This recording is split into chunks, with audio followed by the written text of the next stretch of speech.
Daniel, we're good.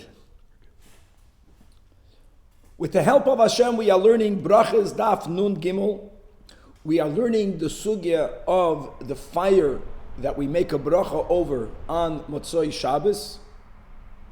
Ideally during Havdalah, right? We started the sugya already yesterday that Oir Sheshavas, only a fire that rested on Shabbos, may be used to make the bracha on Motzoi Shabbos. But if the example we gave yesterday, if a goy lit a fire on Shabbos, and Rashi says, and with that illumination light, he did a malacha, even though again a goy is allowed to do malachas, a goy is actually not allowed to keep the Shabbos, but nonetheless, if a halachic malacha was done with the light of a candle that was lit on Shabbos, that fire may not be used on Motzoi Shabbos. We're going to have a discussion in the Gemara that will really be contingent on a very deep question: how are we to understand fire? And when you light a candle right now and the fire continuously burns, is the fire of a minute from now on the same candle, is it a new fire or is it the same fire? Similarly, when a fire is passed from one candle to the other, from one torch to the other, how do we view that other? Does it have in it from the original? Is it all the original? Is it a mixture of something original and new? Vechulei. Then we're going to learn many dinim that a bracha may only be recited over a flame if that flame was lit for illumination. A flame that was lit, let's say, for cooking, a flame that was lit, let's say, to give honor, is a flame upon which one may not make the bracha Motzoi Shabbos. A similar discussion when it comes to the psamim, that only psamim that is here for its fragrance may be used. But what happens if you have psamim that's here as a deodorant? Like people put in the bathroom some sort of good smelling substance. It's not there for its fragrance. It's there to counter or to neutralize a bad odor. That's psamim that may not be used for the bracha Motzoi Shabbos. We're going to have on Daf Nun Gimel a machloikis between Amoraim. How are we to understand the words in the Mishnah regarding the fire of Motzoi Shabbos? That the fire can only be used or make a bracha upon at sheyei oisu la'oiroi, or at sheyei oisu oisoi, until benefit is derived from its illumination. What does that mean? And as we'll be learning, no one holds in the Gemara that actual benefit needs to happen. Even though the minhag nowadays is to actually benefit from the flame, the minhag today is you look at your fingernails to see where the fingernails end, where the flesh begins. But there's going to be nuanced details in this line in the Mishnah. We will also be learning more about the machlokes in the Mishnah. If a person ate a meal and they erroneously, b'shoigeg, they forgot that they didn't bench and they move away, Beis Shammai says you have to return. Beis Hillel says that you're not obligated to return. We're going to be learning beautiful stories, miraculous stories about this halacha. We're going to be learning a machlokes of how are we to define the definition that you only may bench until the food is digested in your stomach. Once it's digested, you may not bench. Well, how much time is that? When we learned the Mishnah on Daf Nun Aleph on the base, we quoted the halacha that today we say it's 72 minutes. We'll see that sugya in the Gemara. We're going to be learning the rule in the Mishnah that if you don't hear a Yid making the entire bracha, you just hear the end, you are allowed to answer Amen, because you are certain that he began the bracha blessing Hashem. However, if you hear a kuti, which during the times of the Mishnah, even if they had the status of a Yid, they were suspicious on them. If you did not hear a kuti recite the entire bracha, you only heard the ending, you can't say Amen, because maybe he began the bracha by blessing his getchke. And finally, we're going to be learning this machlokes that we have also at the mamash at the siyum of Masechtas Nazir, whether if you have to contrast between the one making the bracha versus the one responding Amen, who is greater? And therefore, is it ideal that if we ate a meal, as some Amoraim told their children, Chatoif uberich, you chap the kavod, you lead the benching, because then the one who led the benching made the whole, not only zimun out loud, but he benched out loud. Everyone else responded Amen. So is it better to be the reciter, or is it better to be the responder? And with that, let us start. We left off on Daf Nun Beis, Amid Beis, Mamash on the last line on the Amid. Chevra, from here, almost until the end of Brachas, it's huge dafim. So we'll do the best we could to pack it into 1 hour, or approximate 1 hour. So Tana Rabbana. So we begin. Only a fire that rested on Shabbos is a fire upon which mivarchen oisa we may make a bracha. And again, Rashi, 6 lines from the bottom, we learned that Rashi yesterday, defines not pshat that if the fire was lit. Rashi emphasizes if the light of the fire was used to do a malacha on Shabbos. And if a goy, that's what we learned yesterday, lit a fire, even though the goy is not allowed to keep Shabbos, but he probably did malacha using its light, that flame may not be used. Okay. V'shaloi Shabbos, dafka, a flame that, v'shaloi Shabbos, if it did not rest, like we just said, in which melacha was done by its illumination, ein mevarchen alav. Asks the Gemara, my loy Shabbos. Let's define better. What does it mean, a light that didn't rest? Af nun gimel. If you tell me that it means loy Shabbos, machmas melacha, afilu mi melacha de'teira. What happens if a person had a fire lit and used, but in a way that we were allowed to do so?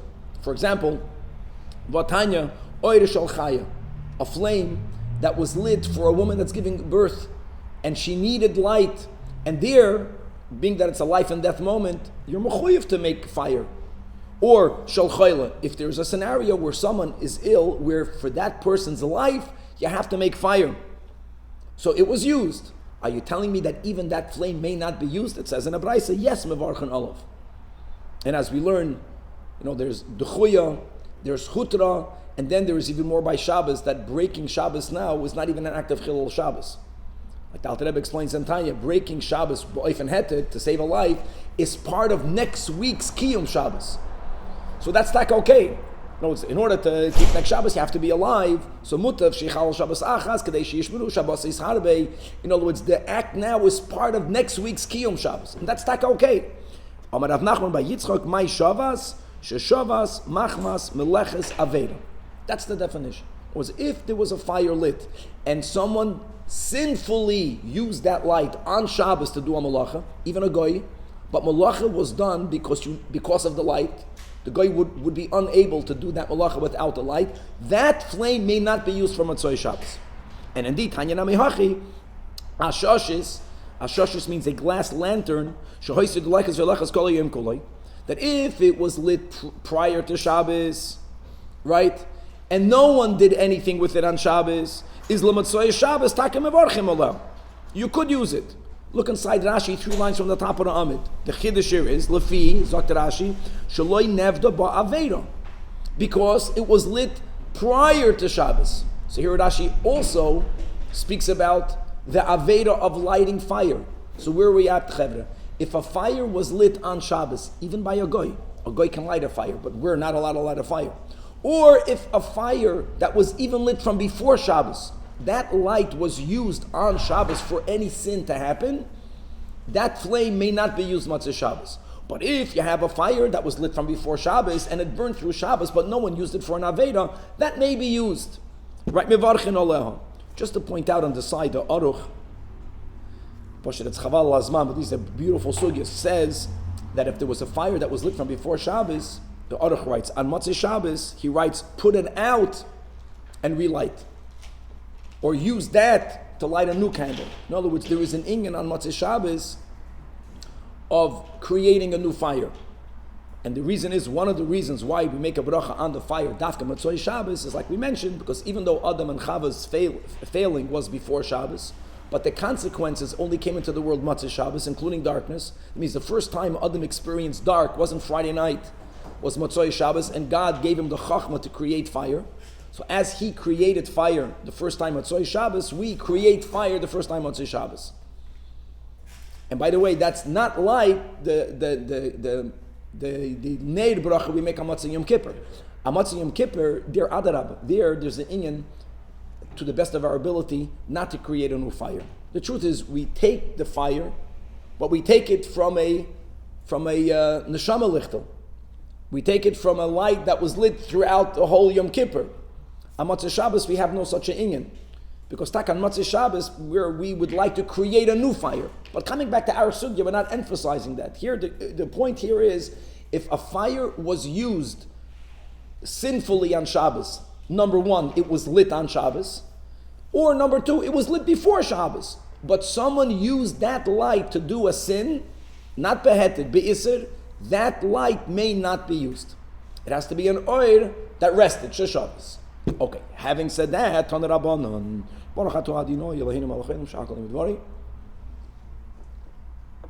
this sugya should blow your mind. What we're going to learn right now. We're going to see that fire, al pi halachem, is unlike any other physical thing. And just lahoyer, just as an intro, that when it says ner havaya nishmas adam, that our neshamas are Hashem's lamps. And what's the comparison between our neshama? Why dafka a ner? So we're going to see a few characteristics about a ner that are mamish as we learn are the characteristic of a neshama. Neshama characteristics that are not like any other physical characteristic. But this is all around a halachic discussion. Tanach Rabbanan, Chevra Halkop, Nachri shehidlik mi Yisrael. Right? If a goy after Shabbos, kindled a light. Don't forget, today we have a match. Today it's so easy to create fire. Then it was a big yichus. So if a guy lit a fire after Shabbos from a fire that a Jew lit, or a Jew, Yisrael, that lit after Shabbos from a fire that a guy lit. Here in this case, the guy lit the fire on Shabbos. And we just learned that if a guy lights a fire on Shabbos, we may not make a bracha on it because it didn't rest from Malacha Shabbos. That fire was not extinguished. That fire is there. Candle number one, original fire. And then a Yid takes the Jewish fire, candle number two, and he chops its fire from candle number one. Now let me ask you, how do you view candle number two's fire? Is it the original fire? Is the original fire from candle one, does that go to candle number two? Or do we view candle number two as a new fire? If it's the original fire, then we can't use it. That's what we're saying. Because since the guy lit it on Shabbos, now again, the guy is allowed to light it on Shabbos. Doesn't matter. Since it was lit on Shabbos, a Yid cannot use that fire. So says the Braisa Mevarchen Olav. You could make a bracha. Now the first case is okay, but let's emphasize the second case. The fact that a Yid who took fire from a fire that a guy lit on Shabbos, Mevarchen Olav, Luchura, that's a raya, that candle number two is viewed halachically like a new fire. Hold that thought. There's going to be now an inherent contradiction. However, says the Braisa, Nachri min Nachri ein mevarchen olav. But if guy number one lit a fire on Shabbos, and he's allowed to do it, but we cannot use that for the boirei me'orei hoesh. That's candle number one. Comes a guy after Shabbos, and he takes fire from the first one. Based on what we said above, if when you take fire from the source and you bring it over to a new one, the new one is taka new, then what would you say? Then you're allowed to make a bracha.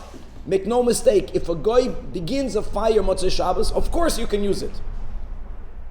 There's no problem with a guy lighting a fire. The only problem we're learning is that if a fire was lit on Shabbos, or if a fire was used on Shabbos for a malacha.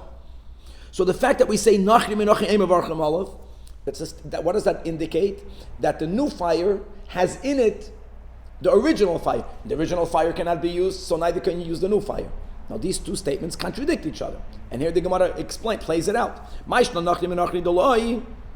The last case. Why would that be? Mishum deloi shavas is a charaya that we view the new fire as not new. The new fire has in it, and it is made out of the original fire. So ehachi Yisrael minachri namiloi, because it's not a new fire, it's the original fire. These two statements contradict each other. Now, now the Gemara throws in from left field. You would never dream about this. Forget about lighting one fire from the other. Think about this question. When you light now a candle, so when you originated the lighting, that's a fire.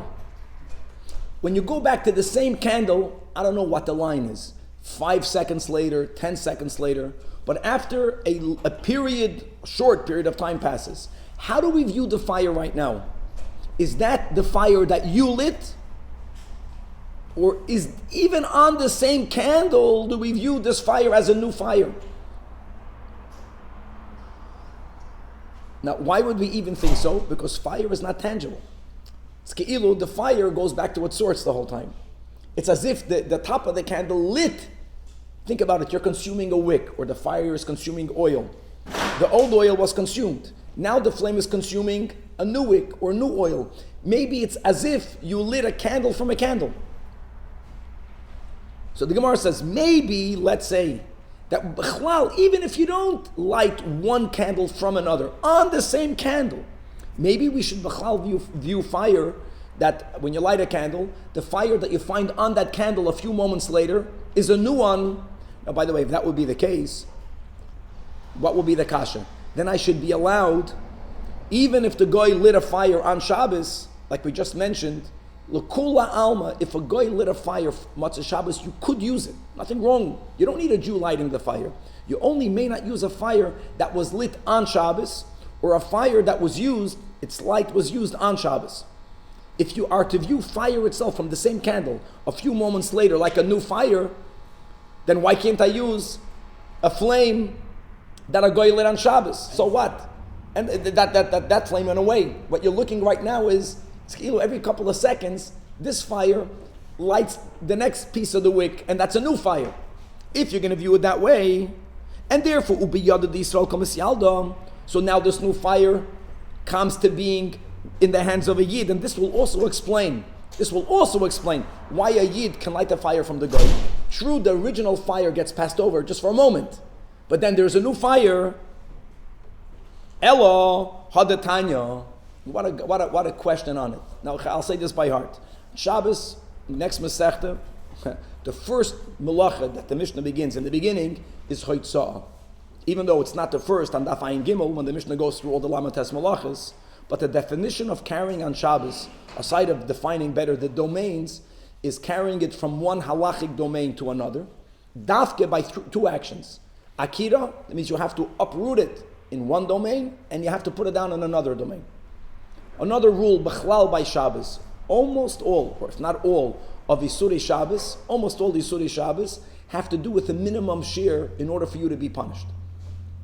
So when it comes to carrying, there is a certain volume size that if you carry less than that, midoiraisa, you're not going to be punished for that act.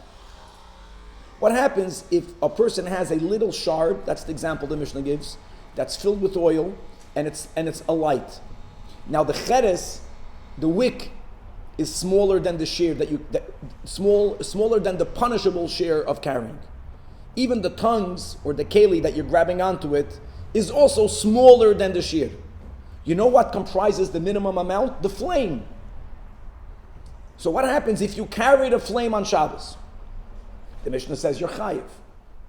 Now hold on. If we are to view fire, that every few moments it's ke'ilu there's a new fire here, then why would you ever be chayiv for carrying a flame?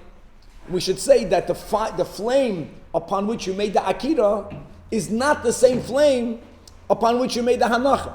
The fact that you are chayiv is a raya that when a fire is burning, this is the same fire. Let's read it inside. Elyahu the Tanya. And this is Otei Seft and Shabbos. Hamoitzi shall have his little shusarabim. If you carry a flame, like we mentioned, of course you can't carry. There's no flame without anything, without a psila. But the psila, or whatever it is that's burning, is smaller than the shiur. The shiur of chiyuv chatos b'shoigeg, is the flame. You're chayiv. Now amai chayiv. Why don't we say masha akar lohiniach umashiniach loyakar? This proves that when you light a fire, before even speaking about transferring it over, it's the same fire. Ela lo'olam isura nami isei. Says the Gemara, this is how we view halachically a fire. Again, this is independent if it's on the same candle, independent whether you transfer it over. When you light a fire, that's your fire. As it continuously burns, the fire that we have a couple of seconds later is a mixture. It has in it the original, and it also has in it something new. And the same thing is also when you transfer it over.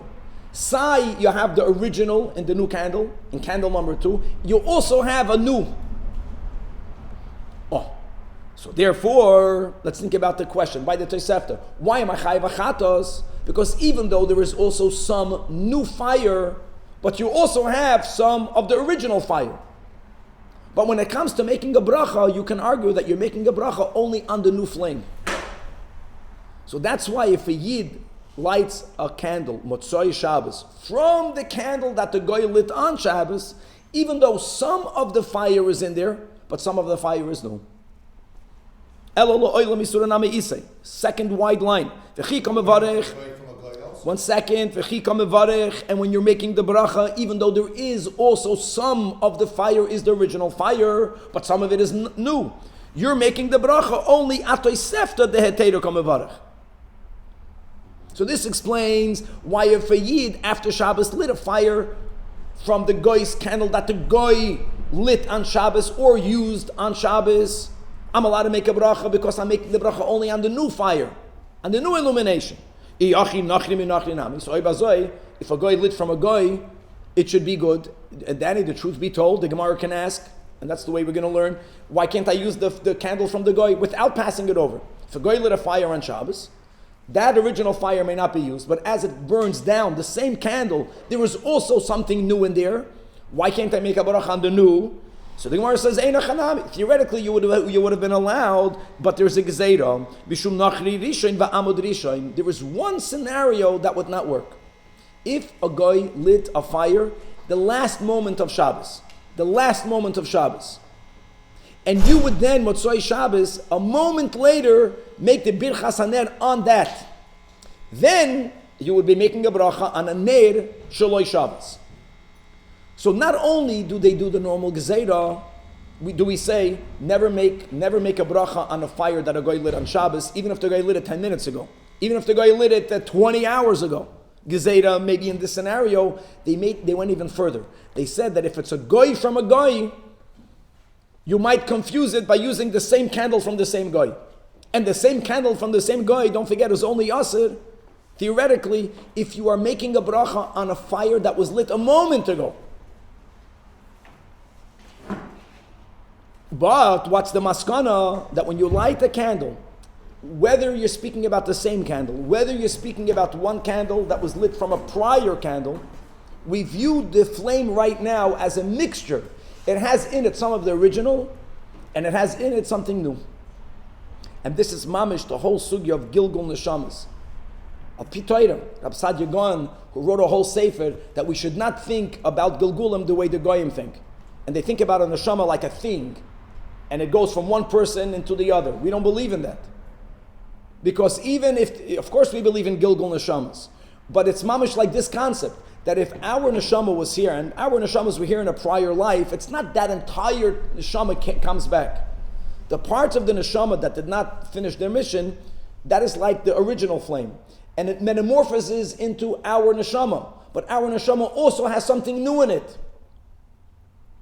To Yadua, the Alter Rebbe speaks about it, even going back to Perek Beis and Tanya, that the neshama of Adam Rishon had everything in it. And that became, so to say, divided into 600,000 neshamas. And each one can again be divided, that Rizal says, in 600,000 neshamas. But a neshama is not a thing that goes up and comes down. One neshama ki'ilu lights the other. And it's the original. You have the new flame, has in it some of the original. So it's a Gilgul. But at the same time, it's new. That's why you find by Gilgulim that not every neshama has the same name. Right? Hevel, Moshe, Iyuv, that Rizal says. Why don't they have the same name? If the neshama is naming the neshama, because that's the word. We're like a candle. One candle lights the other. Some of the original taka goes over. The new candle has in it some of the original, but it also has something of its own. And even the same candle, the concept of ibur neshamas on the same person, that there's the same neshama you were born with, and if we're zeicha in a good way, or God forbid, everything is also possible on the opposite, we attract in us a psanu fire, which means that your neshama is you, and at the same time, it's mamish, your father, and your zayda, and going all the way back to the beginning. This is a... Someone made Havdalah using a flame that was lit by a guy. Would you make it again? L'chora, you would make it again. Let's go back to Tanach Rabbanan. Now we're going to learn the dinim of, you have to know for what purpose was this flame lit. And the reason for which it was lit is essential. Tanach Rabbanan. You were going outside the city, and you see a big flame. Now again, if the guy lit it on Shabbos, then you can't use it. But you don't know when it was lit. So you go after it. If the majority of the people that live in that area are non-Jews that ate a mavarich, Im Roiv Yisrael, if the Roiv are Yidden Mevarech, and as we learn Gemara, we will see that there's always this inherent stira, because every statement implies something other. So Roiv Goyim Mevarech implies Mechzal Mechza Ein Mevarech. Roiv Yisrael Mevarech implies, you get it? Roiv Goyim you can't implies Mechza Mechza you could. And the same diuk you can make from the opposite. So the diuk, the implication will be a contradiction. Haguf Akasha Amrat Im Roiv Nachman Ein Mevarech implies for Mechzal Mechza yes Mevarech. But for Hadar Tani Im Roiv Yisrael Mevarech Mechzal Mechza Ein Mevarech. So answers the Gemara Bedinhu Dafilu Mechzal Mechza Nami Mevarech. And what's the logic on that? Because who says that the fire that you're seeing Motzei Shabbos was lit on Shabbos? Even if it's 50% of the inhabitants Agoyim, some of those flames could have been lit in after Shabbos, and maybe even a smaller amount could have been lit in before Shabbos, and no one used that for Shabbos at all. The Aida, the Tani Reisha Roiv Nachnim, it should be symmetrical, Tani Sefer Roiv Yisrael. But the diuk has to be made dafke from the Reisha because it is logical to say so, because like we mentioned, even by Mechza al Mechza, Roiv fires are kosher to be used. If someone is going outside the city, and he finds a child, this is Matzah Shabbos, and there's a torch in his hand.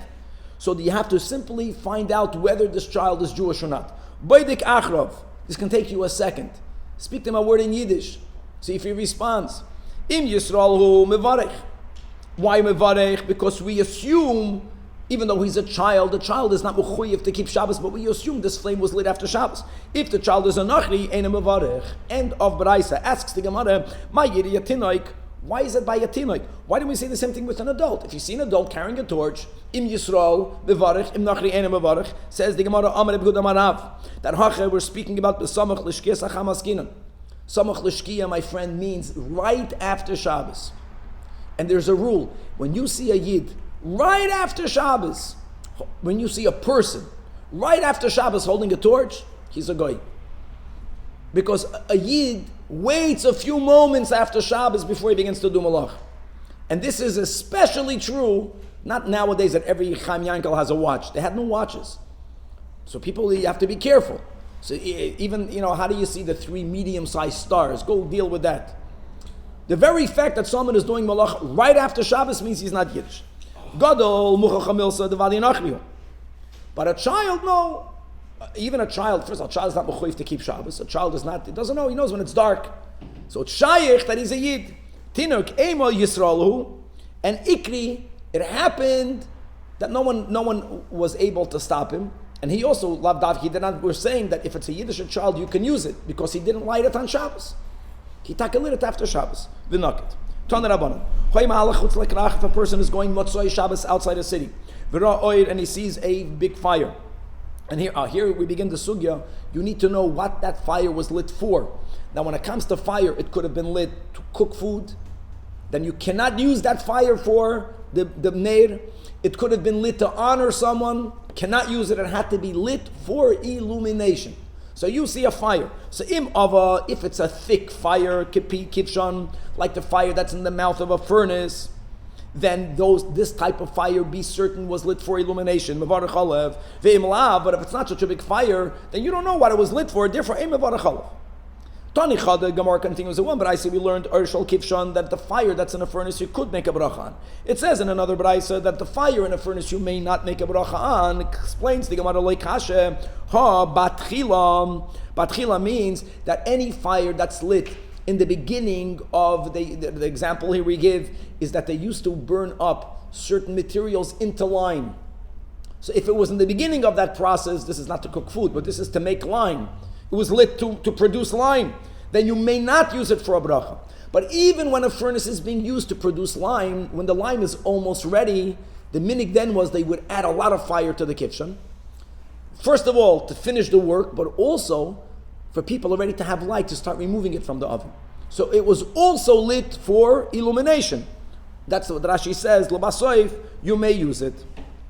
Okay, next. Tanach, we learned in one Braisa, Urshal Tanur, fire that's in a oven or on a kirayim. A kirayim is a certain type of stove top upon which you can put 2 pots. Mivarchim, yuk olav. And it says in another Braisa, Ein Mevarchan Olav. So here again, Habatchila, in the beginning of the cooking process, those fires were lit for cooking. You can't make a bracha. But Halabasoif, Rashi says, again, the same concept that at the end of the cooking process, people wouldn't only add wood for the oven to contain the heat, but there was be'ikir lit. Once the product is ready, there was no light then. They would put a lot of fire. They would add to the fire in the mouth of the oven, so when people begin to remove the food, they should see what they're doing. So it's primarily lit for illumination. It could be used. Tanach we learned one Braisa or Shal Beis HaKnesses or V'Shal Beis HaMedrash Mevarchin Olav. Avada, why do you think the fire was lit? For people to learn. Woo. It says in another Braisa, Ein Mevarchin Olav. So the Gemara says, Leikash. Ha de Ika Adam Chashuv. Rashi says that when an Adam Chashuv would come into a Beis Medrash, you would add extra lights for his kavod.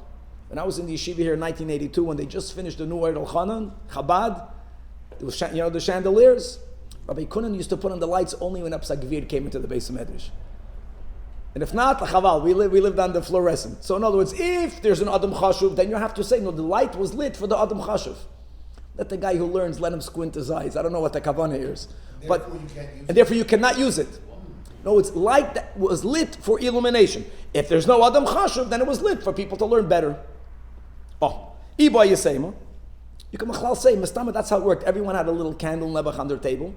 That was your light. But then they had the big chandeliers. It was only lit for an Adam Chashuv. Iba Yisema, ha the ik Adam Chashuv. Even if there's an Adam Chashuv, v'loi kasha, ha the ik chazana, the word chazan in the Gemara refers to what we call a shamash. And the shamashim then lived in the shul. If there is a shamash that lives in the shul, even though you're not allowed to live in the room itself, but there were side rooms. And therefore, the reason why they would light the big chandeliers, the bigger lights, is so for this chazan in the side room to have enough light in his room to live. So it was lit also for the chazan, then you could make a bracha on it. Hadaleka chazana. Ve'iba yisema, hava de'ika chazana. Even if there's a chazan, v'loi kasha, ha de'ika sehara. If there's a full moon. In other words, there's so much radiance from the moon. That's the way people lived then. They didn't have what we have. So if there was a full moon, they would never light candles for the chazan. Let him use the moonlight. So those lights were lit because of an Adam Chashuv. But if there is no moon, even if there's an Adam Chashuv, but if there's a chazan in the side room, then you can say it was lit also for the chazan and you may use it. Tanach Rabbanon, let's move. Tanach Rabbanon, we were sitting in the Beis Medrash. And fire came. Today we make the Birchas Haner during Havdalah. Here we're speaking about a scenario. Not everyone had fire. You go make fire from a flintstone. Yeah, I don't know how to do that. So they made Havdalah and they're learning. And someone walks in with a candle. So here's the question. Should that person go over to everyone individually and they should make their own bracha? Or should you clap on the bima, stop everyone from learning? One guy makes a bracha loud and everyone is yoitza the bracha on the ner. Machlokes Beis Shammai Beis Hillel. Beis Shammai yoimrim kol echad v'yechad mevarach la'atzmai. Don't make a communal bracha. Beis Hillel yoimrim echad mevarach l'kulam. It's much better that way. Why? Mishum shenemar b'roiv am hadras melech. So asks the Gemara, Beis Hillel is so right. What's Beis Shammai? Bishlam Beis Hillel mefarshi tama. He explained himself. B'roiv am hadras melech. Ella Beis Shammai my tama. Answers the Gemara. Kusavri, the yeshiva, the group of Hillel. The Hillel Academy holds mepnei bittul beis hamedrash, bittul beis mamash. Even though everyone is going to make a brach on their own, when you interrupt their learning and everyone gathers around, and we're going to learn on Amid Beis more details that you have to have benefit from the light. The minhag today is that you take a benefit from the light. There's going to be a bigger bittul beis hamedrash, and Beis Shammai was very consistent. Beis Shammai is gevura. Every second counts, and we find the same thing. Tanya nami hachi. That shall base Rabban Gamliel, if someone sneezed in his Beis Medrash, even though we say zum gesund. You don't do that in the Beis Medrash. You know why? Bittul Beis HaMedrash. Lo yoyo emrim marpei Beis HaMedrash mepnei bittul Beis HaMedrash. So you find that there were certain schools, certain yeshivas in which they were very careful not to waste 1 second, and that trumps b'roiv am hadras melech. So as we mentioned, just like by a ner, you can only make a bracha if the fire was lit for illumination. Similarly, Psamim can only be used for birchas psamim if the reason why we have the fragrance here is for shmekachs, is to give off a good odor. But there are times that psamim are put out, like for example, if there's someone that deceased before the burial, psamim is put not to give a good odor. It's there to neutralize the bad odor. You have today in bathrooms, you have deodorants. That may not be used for psamim. It smells good. If you think it smells good, because it's not there for the good, it's only there for the surmira, not for the va'asei toiv. When it comes to the deceased, why are candles lit by the deceased? To give him honor. Bisamim are there only la'avurerecha hu Davidi. So if there is a person who passed away, and he's such a chashuv a person that candles are brought out during the procession of the funeral, even during the day and by night. If they bring it out during the day, what does it prove? That this is a person for which candles are brought out for kavod. So even if you have now night, Motzei Shabbos, candles are brought out, here you know that those candles were primarily lit for kavod. V'haraya, they would bring it even during the day. And therefore, if it was lit lekavod, ein mevarchen olav. However, if you have a person, during the day they would not bring out candles. He didn't earn that type of kavod. Ela balayla, then mevarchen olav, because at Saraya, their candles are only there for illumination. Now, even if the primary purpose was the illumination, so when you make the procession, you don't trip, doesn't matter. It was made for illumination. Amar Abhuna, psamim say the psalm that you put in a bathroom, in a lavatory, and the shem and ha'asul lahavet suhamo, as we'll be learning, God willing, we should get there in this daf. We had this also above, that then after Mayim Achronim is to take away the melech sodoimus, a substance that's dangerous. In other words, they would finish eating, they would put salt, with the salt, thick salt, they would take off the grease of the chicken, then they would have Mayim Achronim to take off the salt, but then there would still be some type of dirt or bad odor on the fingers, and for that, the last thing they would do is they wouldn't wash it off, but you would anoint yourself with oil. So that oil also smelled good. But again, the reason why you put on good smelling oil is to take away the bad smelling chicken. So it's not made for its good fragrance, it's made only as a neutralizer. Ein mevarchen olav. Fragt die Gemara lememre, the chol hecha de lav lerecha vida loy mevarchen alave. Meisvei, it says in a braisa, hanichnes lechanusi shel basam. If you go into a perfumer store, veheireyach reach, and you smell. So the din is, afilu yashav sham kolayim kulay. Now, you're smelling something good the whole day, it doesn't mean that every 2 minutes you got to make a bracha, but you have to make a bracha when you enter. Furthermore, if you go in and out, every time you go back in, nachamal, make a bracha. Nichnas v'yatza, mevarach al kol pam v'pam. Now, what's the kasha? You know what the kasha is? A perfumer puts out perfume in a store, not for you to smell it. He wants you to buy it.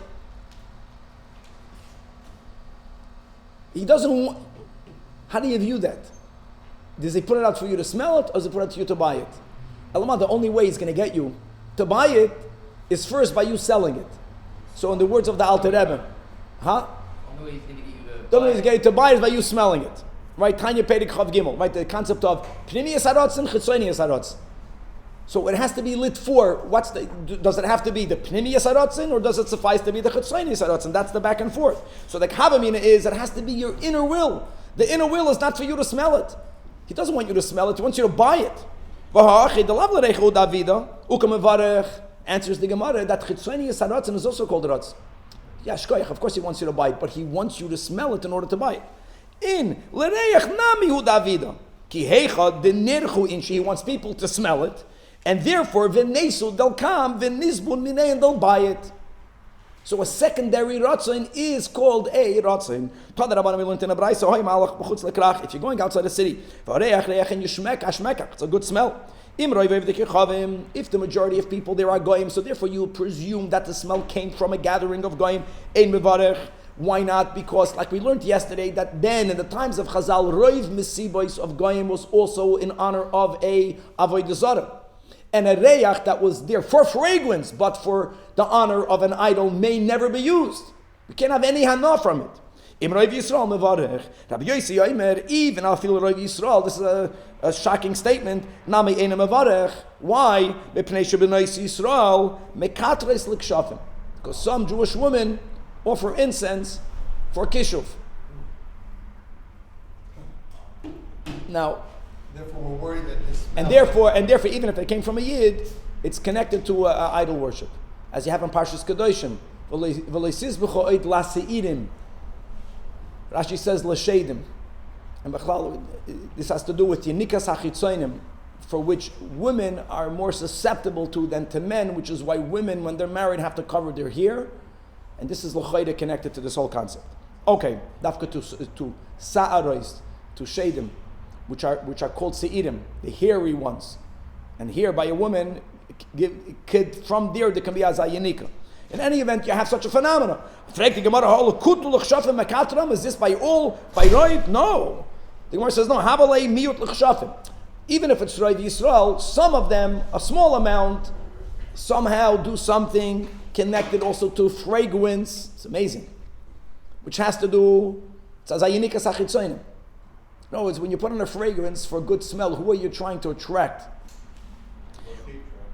That's connected to this. So if the kavanah is to attract something that you should not be attracting, that's the pshat bekatras l'chshafim.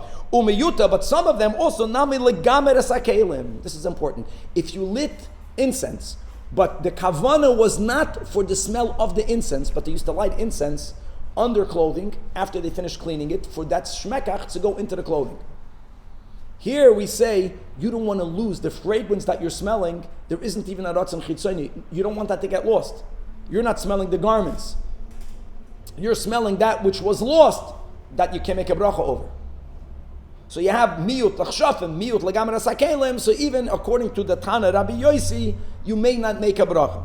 Says the Gemara, ishtakach ruba de lav l'reach avid, period. And b'chol ruba de lav l'reach avid, loy mevarech. Amar Rab Chia bar Abba, Amar Rabbi Yechanan, hamahalech ba'avish habasas b'teveria. And the minig in Teveria was that they used to perfume their garments before Shabbos because they wanted to walk around Shabbos with a good smelling garment. The minig in Sipaidi on top of the mountain was the opposite. They dafka would perfume up their garments after Shabbos. That's the reason why we also smell Pesamim after Shabbos, like the Gemara tells us in Beya, to be menachem the nefesh for its losing the neshama yisera, or over Matzoi Shabbos b'tzipaidi v'hareich reyach. In these two locales, because yeah, of course there's a good fragrance, but the person who put that out did not want you to smell that. He wanted all of it to go into the garments. He wanted the garment to have a good smell. Now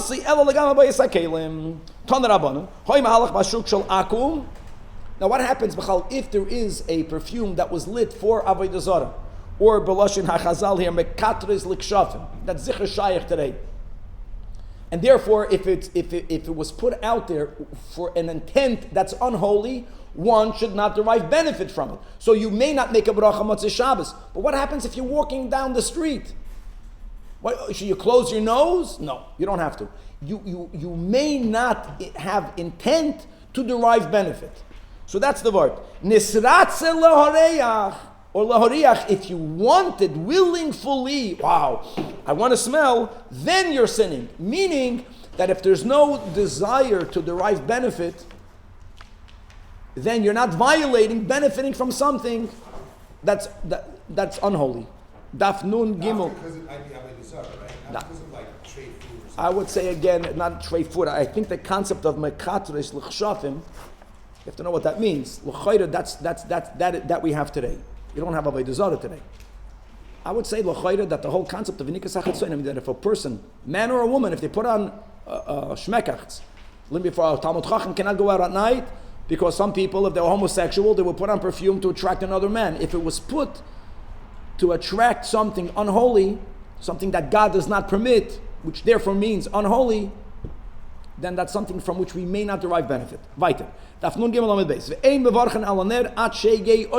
in the Mishnah. You may not make a bracha until, right, benefit is derived from the light. Machlokes Amoraim. Neither Amoira will say that you actually have to derive benefit, even though the minhag today is taket to derive a benefit. The question is, how little do we need for the potential to be to derive benefit? And the first is very, very broad. The minimum potential is already good. The first shita. Amar Rav Yehuda Amar Rav. Lo yeyoisu mamish. it doesn't mean that benefit needed to actually have happened. And only then can you make a bracha. If the fire is big enough that someone who is near would be able to derive benefit from it. You may even be far. That means you, from where you're standing, it's not even shayach for you to derive benefit. And even someone close doesn't need to actually already have deriven benefit. You see this? It's 2 steps of potential. First of all, it never needs to be actually used. Not only that, you can be standing in a place where you cannot use it. But if someone would be near, they would be able to be mishtamish la'ira, then afilu berichuk machim, you can make a bracha over it. It says in the Brayso, if a person they would have, for warmth, they would have fire in some sort of metal lanterns or kalim, where you couldn't see the fire at all. And you would put them in your lap. It means it was lit for warmth. Okay? Oi bepanos. Rashi says you have a glass lantern. So it was lit for illumination, but according to Rashi, you're not seeing the fire directly. You're saying it through glass. We had that sugya above. Erva ba'ashashis. Remember that whole sugya? Okay? So it says the Brayso, oi, it's not good. All things, no, it's either it was not lit for illumination, or it's lit for illumination, but you're not seeing the fire, you're seeing it through a glass. There are certain people that therefore challenge glasses. According to this Pshat and Nashi, there are certain briskers, when they get called to the Torah, they take off their glasses. Let's go weiter. Or if you see the flame, but this is going to be the contradiction. It sounds like, but you didn't benefit from its light. Or you are benefiting from its light, but you can't see the flame. The example will be, you have a L-shaped room, the Gemara is going to say it later, so the source of fire is on the other corner. You see the light, but you don't see the flame. In all of these cases, so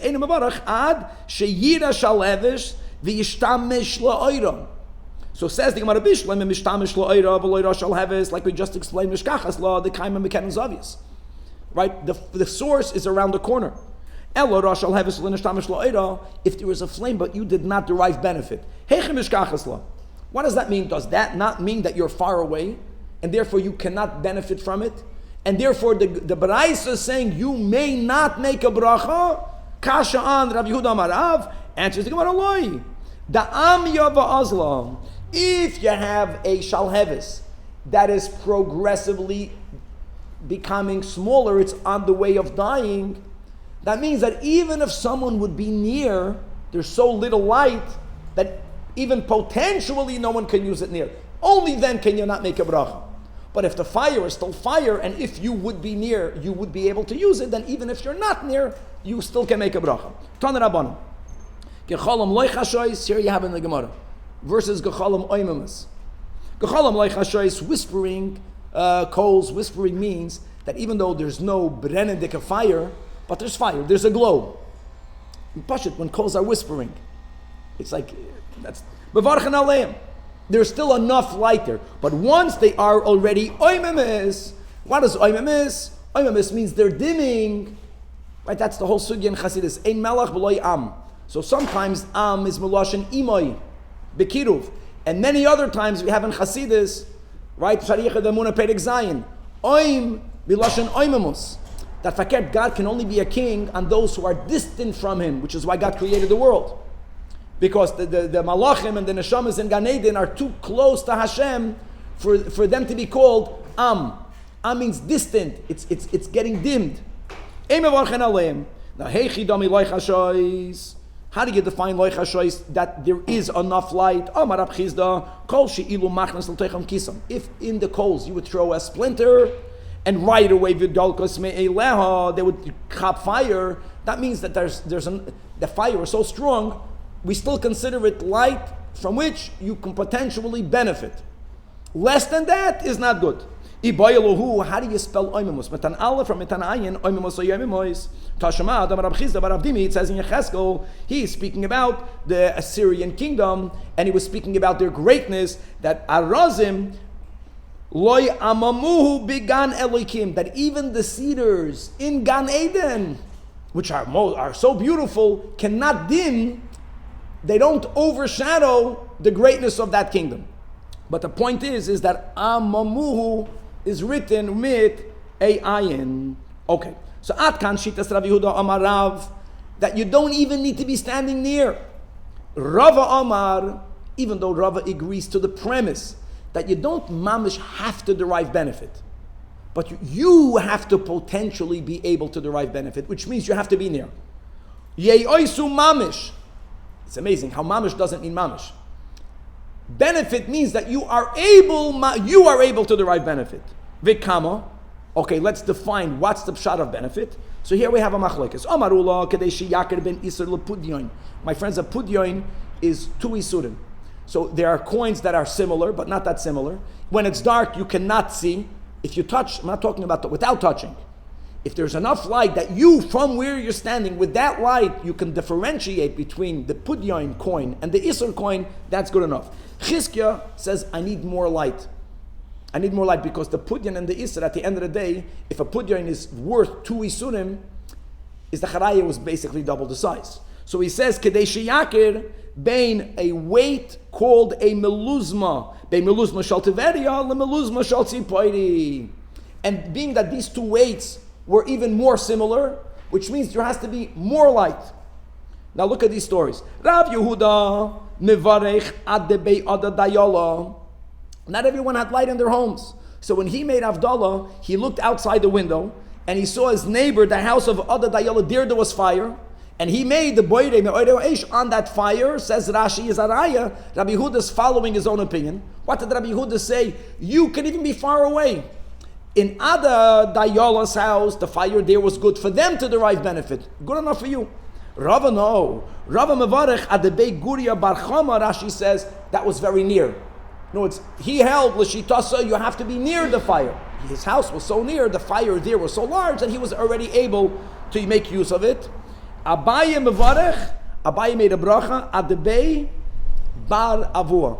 He made a bracha on the fire that was in the house of the son of his father. What's pshat?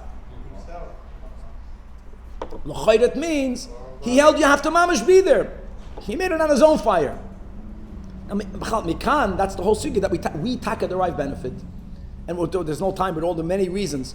First of all, to derive benefit, to be makir between 2 things that are similar, that's the fingernail and the flesh around it, especially if you have clean fingernails, which is very important, and you have short fingernails, which is very important, as a rule. And then the concept of a fingernail is that part of the punishment is not only the world lost its light, but Adam and Chava lost the protection. And the nails that we have now is a zeicher of the protection that we had surrounding our entire bodies. And looking at the nails is an achama. And it's even though we lost something, but there's something from Hashem left over a little bit. And like we learned in the beginning of the sugya, by a flame, once we have the original, we have to do our own avodah, but we have what to work with. We are starting off with some original protection. Amar Rabbi Yehuda Manav. When it comes to other mitzvahs, you have to make an effort to find a mitzvah. You don't have water for Netilas Yadayim, all of the halachas, you have to go after it. You don't have tefillin, you have to go make the biggest effort to find tefillin. When it comes to making a bracha on the Neir, Motzoi Shabbos, that's l'chor of the meaning. We mentioned this a few daf ago. It's not a birchas ha-mitzvahs. It's not birchas ha-nehenin, again, because the rule is birchas ha-nehenin is only when you are deriving benefit from something that's going inside your body. So it must be in the category of already the next perek of birchas shavach v'hoidah. For birchas shavach v'hoidah, I don't have to look for thunder and lightning. When it happens, I make a bracha. You don't have to go look after it. Amar Abzeda, he was happy to hear it. Meireish, hava mehadarna. I would take a search for it. But keeping the Shemana Lahada, Rabbi Yehuda Marav, anonami loy mehadarna, elama, ela miklali memela. If it happened that I had fire, then mivarichna, then I would make the bracha Motzoi Shabbos of boirei ma'orei ho'esh. Okay, misha achal. So here we are referring back to Naf Nun Aleph Amid Beis. If a person ate and they mistakenly didn't bench as they should have where they ate, they walked away, then they realized, oy gevalt, I didn't bench. Beis Shammai says, go back to the place that you ate. Beis Hillel says, you can make a bracha in the place that you remembered. Now we learned in the beginning, at the end of the last page, you have to sit down, but you don't have to go back to your place Question is that if you left your place b'shoigeg, or even if you left your place b'mezid. Amar Rabbi Zavid, v'itemer Avdimi bar Abba. Machloikis is only b'shachach. You erroneously, b'shoigeg, you forgot and walked without benching. But if a person, God forbid, b'mezid, they knew I got a bench, and they nevertheless walked away, divrei hakoil, even Beis Hillel says, you have to go back and bench. Says the Gemara Pshita, who needed the Rabbi Zavid? Our Mishnah uses the words v'shachach. Says the Gemara, there is a chiddush. Smell the tema who adin afilu b'mezid. The reason why the Mishnah uses the v'shachach to tell you the koyach of Beis Shammai that even b'shoigeg you have to go back, komash malan, that Beis Hillel's leniency is only b'shoigeg. Beis Hillel will hold that b'mezid you left, you have to go back. Stories. Tanya, amru lahem Beis Hillel Beis Shammai. You have to go back. He tells Beis Shammai, you have to go back, yeah? L'divreichem. Misha achal b'rosh habirav. Someone ate on top of a tall building. You live in these countries, in Brazil and Hong Kong. You live on the 20th floor. And you ate, and you walk downstairs. V'shachach, v'shoigeg, v'yored, v'yorad, v'loi berach. Yachzor l'rosh habirav v'yivarach. It's so difficult, you have to go back all the way up. So you know what Beis Shammai responds? Omlam Beis Shammai l'silel, yeah, l'divreichem. Misha shachach arneke. You forgot your wallet. You're a woman, you forgot your purse on your 20th floor. And you went downstairs. You forgot your cell phone. Feh. Lo yalavi etlena. You shouldn't go back up and take it, not the cell phone. You shouldn't go back and get your wallet. Elamai, you would get it. Why? L'chvoid atzmai. Cho'ela. Is l'chvoid shamayim l'kol shchein. Mais. Hana terei talmidei. There were two talmidim. Chad ovid b'shoigeg. He erroneously forgot the bench. And according to Beis Hillel, since it was b'shoigeg, he would be allowed to bench in the place that he remembered. Elamai, he took it upon himself to be machmir like Beis Shammai. Now again, normally we don't paskin like Beis Shammai, but here Beis Hillel is not arguing against Beis Shammai. Beis Hillel is saying you may not go back. Beis Hillel is saying you need not go back. Here you can be machmir like Beis Shammai. You know what God rewarded him with? Va'ashkach arneke d'dahavi. Taka went back and he found a golden purse. And v'chad avid b'mezid kebeis Hillel. Now he, by mistake, he thought wrong. He thought that Beis Hillel says you can bench where you later, even b'mezid. So therefore, he, based on his wrong understanding of Beis Hillel, he sat down to bench in a distant place. And what happened to him? Va'achlei aryeh, a lion ate him. I mean, al pi chassidus is that a lion is avos Hashem, and he was overcome with tshuva. Sus de leila, a lion ate tshuva and he walked back. Rabba bar Chana. Havaka, listen to this story. Havaka azal b'shayarta. He was going in a caravan. Achal and he ate. Now he ate when the caravan stopped. Ve'ishtali, he forgot, and the caravan is already moving, and v'loi beirach. So now, it was very dangerous not to travel within the caravan. So he didn't know what to tell them to inspire them to allow him to go back and to bench, and they should wait for him. So he said to himself, Amar, heichi eved, what should I do? If I'm going to tell them the emes, in simple words, that in shoi levarich, I forgot the bench. Do you know what they would tell me? They would use our emunah against how it should be used. They would ask me, where is God? Where is God? So we had before Abaye and Rava. God is everywhere. So they were going to tell him, since God is everywhere, what difference does it make where you bench? Amri li, they will tell me, brich, bench right here. Because kol heicha de mevaracht, wherever you are benching, lerachmana mevaracht. Truth be told, God is taka everywhere. But we, in our living underneath the limitations of Zman HaMakim, no, there's something about the place that you ate. But he didn't want to go into that whole debate with them. So therefore he said, mutav, he told them the truth in different words. So he told them, mutav da'amin alahu, it's better for me to tell them that in Shoy, you know what I forgot? I forgot a golden dove, Yonah de Dahava. That over there. So they'll have Rahmanas, they'll allow me to go back. Amar lahu, and that's what he did. Antaruli, wait for me, because the Inshoy, I forgot Yonah de Dahava. And they waited, and Ozel ubarich. And you know what happened? Va'ashkach Yonah de Dahava, he found a golden dove. Ma'ishna Yonah, why punta Yonah? So the Gemara answers, we have the story also right in Abelazar de Mila. Anyways, why a dove? Because the Misli Knesset Yisrael, because Hashem compares us to a dove. As it says, Pasuk in Tehillim, that Kanfei Yoina, the wings of a dove, Nechba Ba'keser are coated in silver. The Evroi Seha, these are the outer wings, Bi'erak Rak Charutz, right? They are coated with brilliant gold. And Ma Yoina in Etzalas Ela B'Kenofel, dove only survives through its wings. Af Yisrael Einam Nitzalam Ela B'mitzvahs. This is an allusion, Tanya Perek Mem, throughout, right? That the mitzvah is the act, but the kavana, the Hasidic kavana, Aven Yira, the wings, the gadafim, is what allows the mitzvahs to fly above. And that's like the gold. Gold is one of the wings. The gevura, he had gevura. He went back.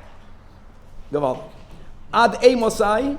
Until when can you make a bracha if you forget? So the Mishnah says until when the food is digested. Let's clarify that. Kama shir iko. How much time does it take for food to digest? Amar Rabbi Yechanan calls man she'ein rav. Pashut. If you're not hungry. Reish Lakish Amar calls man she'yitzma machmas achilasai. People get thirsty dafke because there's food in their system. As long as you are thirsty, is arai the food did not fully digest. That's why kol nidrei, everyone is thirsty.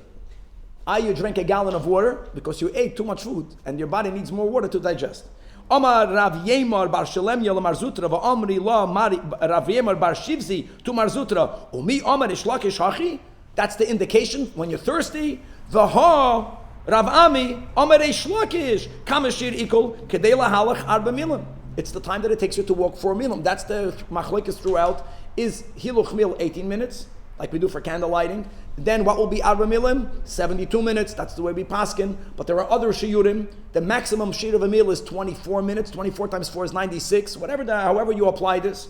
But it's a time, not thirsty. So answers the Gemara like kasha. Kan bachila meruba, kan bachila moetes. And machlekes Rashi Tosfos, opposite directions. Which one is which? So the top Tosfos. Rashi says that when you eat a lot, then you get 72 minutes. When you eat a little, then it's do you feel thirst? And Tosfos says, mamish the opposite, va'ayin sham. Let's go weiter. So this part of the Mishnah was already explained on Daf Nun Beis. Right? We learned that Beishamai holds, that you don't have to bench alakos. So if wine comes after the meal before benching, Beishamai says you can drink the cup then. Beis says bench on the cup of wine. Then the Mishnah spoke about if you don't hear the whole bracha, but you hear the end of a bracha, can you answer amen? So if the one who made the bracha is a yid, and you're not afraid that he's benching which getchke, then you can answer amen. Lememra the Yisrael, af agav de lishama kula bracha, oina, you can answer. But the havamin of the Gemara is that the person who was answering has to fulfill his mitzvah. In other words, if I have to bench and you're benching for me, what then? Even if I don't hear all of the words, as long as I answered amen, I'm good. That's not true.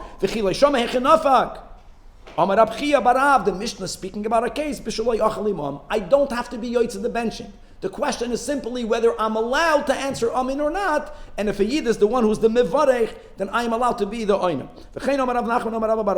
That our Mishnah is dafke b'shaloi achal imam. If I did eat and I have to be yoytz benching, even though I may listen to you bench, but I have to be machavin on every single word, and answering amin is not enough.